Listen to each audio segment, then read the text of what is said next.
Başlayın.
Soldan oyna.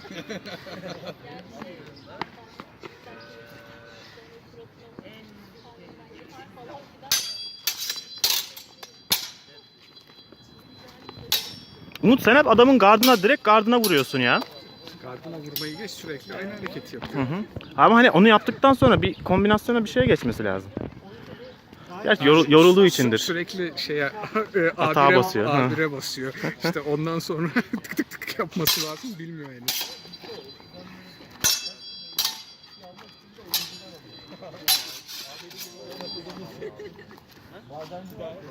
İnfaz eyledi.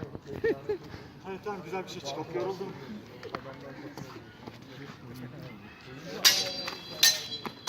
Oo, güzel. Yok etti ya.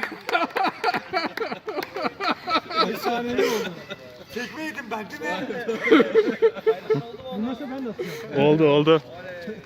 Tamam, video var mı? Tamam. Grubu kapatabiliriz artık, değil mi? Tamam, kapatalım. Şu puan